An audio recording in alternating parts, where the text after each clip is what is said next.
Paper. I am Brianna, and I'm playing along with two things today. The first one is Off the Board with Pineapple Papers.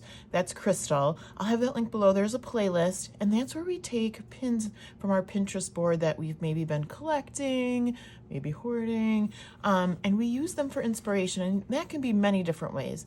So it could be a sketch. It could be color inspiration.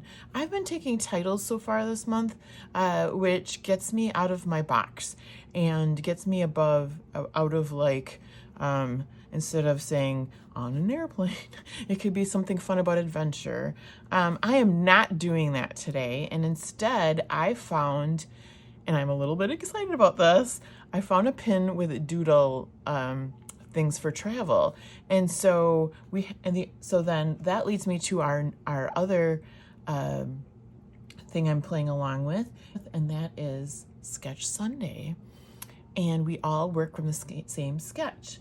This sketch is by Page Maps, and it's got all these fun diamonds, squares turned on its side, what have you. And I immediately thought of this paper that I have, and it's from American Crafts.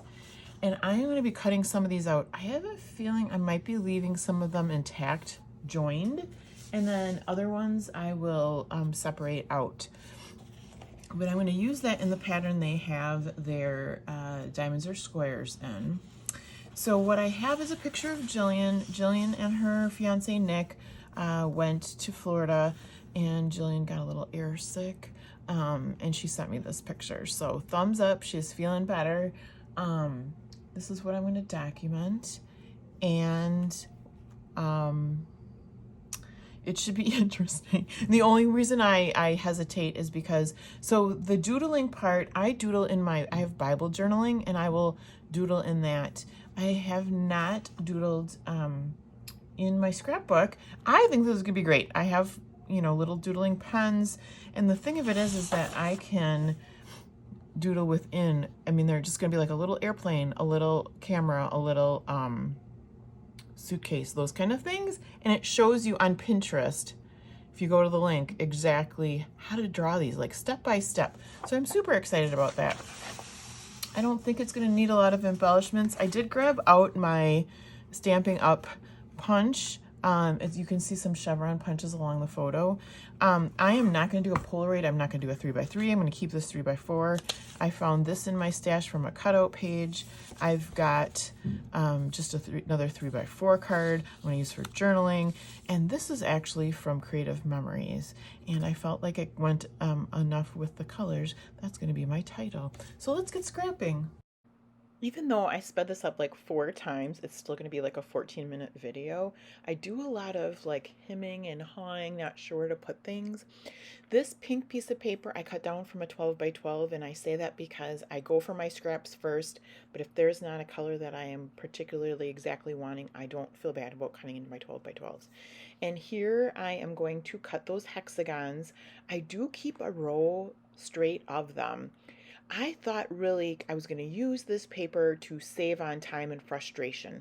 In the end, I think I take so much time with really figuring out particulars of where to put things and making it just like the sketch that I might have been a little quicker by just taking a bigger hexagon or even squares and punch and cutting them out and then putting those, I don't know how much are on there, like 12, 15, and putting them out like they were on the sketch. So there's different ways of doing this. There is not one best way. Whatever works for you at the time. So you can see I cut off the top and the bottom to get the length that I wanted. This is what I'm going to start with. I am going to trim off those pieces that aren't full hexagons on the left, and I've already done it on the right. And then I will use those extra hexagons to kind of spread them out the way you see them spread out on the sketch. And there we go. And I do have that brown one, and I end up using the brown one on the paper. It blends in when it's not on the pink or next to the other colors. It's hard to see that, but I will use that brown hexagon as well. And I just keep putting back my picture and my title to say, is this how I want it? What looks right? What needs to be changed? There's that pocket card that's going to be my journaling block. And I just keep looking, referencing the sketch. this what it looks like? Is this in a good spot? Do I have enough hexagons? Are they in the right spot? Looking at the colors of the hexagons, spreading those out. So I do a lot of fussing. And in the end, I am super happy with how it turns out. But you're going to keep seeing me playing with these hexagons, looking at the sketch. Does it look right? You can't get the exact same look from the hexagons as you can from the diamonds. I'm warning you right now. And who's going to notice because no one's going to be looking at the sketch anyway. So you don't need to take this much time, but I do, and I'm okay with that. It's part of my process. And every time I need to tell myself, it's okay. It's okay. But I have fun, and that's the important part of it. I know I don't want to put that there because it's white by white, and that would bother me, of all things. So once I do get them laid out, I glue them down. And then my next adventure will be to doodle on the hexagons. And I started off the doodling with the hexagons that were extra and weren't glued down. Those on the outsides, and then actually the ones on the insides too, I overlap just because in case I mess up, I don't. If I messed up, what would worst thing be? I would take a different hexagon and lay it over the top, right? And the doodling, the nice thing about it, it doesn't have to be perfect, and it's simple, so it's not like you can really mess it up at all. Here's me taking out more chunks out of the paper to get the vibe and the feel that I'm getting from the sketch.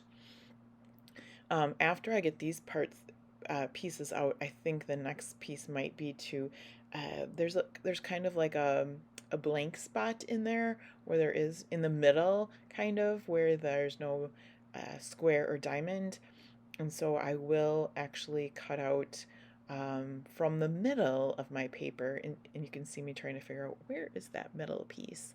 I'm going to cut out one of the pink middle pieces, and I'm telling you, I do a lot of fussing, getting the right color, getting the right placement, is that where I want it, and just referencing that sketch.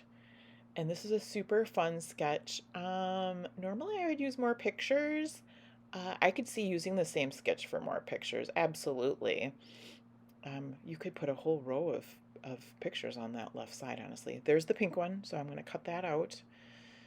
And I'm going to go I'm not going to be careful. I'm going to go just like kindergarten, punch through the middle and trim around the sides. Knowing that I have plenty of other hexagons that I can use for my other bits, and I'm not worrying about saving this one. It will be okay. And I do have a hexagon punch. I don't know that it's that small. Actually, I think it's bigger. I have 2 hexagons punches. That would be fun to layer up different sizes as well. But I like this sketch. I think it can be done in so many different ways. And I say this before, I like to try the sketch pretty much spot on the first time I'm going through with it, just to get, I don't know, to see what I can do with it. And then when or if I do it again, I would be a little more playful with it and change it up a little bit. But it is very easy to change up sketches like the left to right orientation, or even spin them like a 90 degrees and put your picture on the top of this page instead of on the left side. So very versatile. Here I go, getting those glued down now that they're in the exact right perfect place. No doubt about it. You can see me totally matching them up with the color pattern there. So I get those down. And then, like I said, my next part will be to doodle on it. And after watching this, I doodled several different things. I did not doodle an airplane. I think it was a little bit overwhelming, even with those simple stick figures. The airplane, I could always go in and add it actually, too. But the airplane looked just a little bit overwhelming to me, so that one was skipped. And I do have 4 different doodles that I do, and so I didn't feel like it needed that, even though she is on an airplane. Actually, after I journal, or after she journals, it would be cute to have a little airplane at the bottom of the journaling, or you know, to fill in a spot on the journaling card. I think I like that idea. So this first one is a map, and again, let me know if you want that link to Pinterest, because this shows you step by step how you're going to make this map. And is it a detailed map? Absolutely not. Does it look like a map? Absolutely. So very super cool. You can do this with so many things. It's not just travel stuff. It could be food, animals, people, a million different things. So I really enjoy doing this in my Bible journaling. You don't need a special kind of pen. You could take, I almost grabbed a Cricut pen. That would work well, but any kind of marker really would do the trick. While I am doodling, please look below at the end. No, watch the video first. After you're done with the video, then look below, and then you can find the playlist for Crystal's Pineapple Papers off the board, as well as who is playing along with Sketch Sunday. I want to thank you so much for joining me, and please subscribe, or consider subscribing if you haven't subscribed. Thank you to all my subscribers. Give me a like, leave me a comment. I love hearing from everyone. If you have questions, comments, what have you, let me know. I continue to get closer to that 500 subscriber milestone. I'm looking forward to that. Super excited, feeling the love sharing my layouts and my ideas and my crazy stories with you all, and love hearing about you and what you're doing and what you're scrapbooking. I know I've said before, I try to go chronologically in my scrapbooks. I do have some layouts in October that I'm trying to finish up, and then this picture is from Jillian's trip that she took last month. So I do jump all over, but I try to stay at least 6 months current, which I'm a little bit lagging right now. But that's okay. No rules, right? It's just kind of to keep me motivated and keep me going. So here I get out some sequins, and you can see this little paint palette I have is from the dollar store. And so I can just dump out some of these sequins, but these are Spiegelman scraps, and they are oceans of color, and I'm just picking out the lighter colors. I skipped the blues, but I've got a couple yellows, a pink, and I actually have an orange on there too. And then I found a pink shell, and I had to use that on there. Oceans of color. But she's going to Florida. So random, but yet it brings in the vibe, so I'm good with that. Oh, goodness. All right. Thank you for sticking with me through the end. I hope you have a fabulous day, and I'll see you again soon with another video.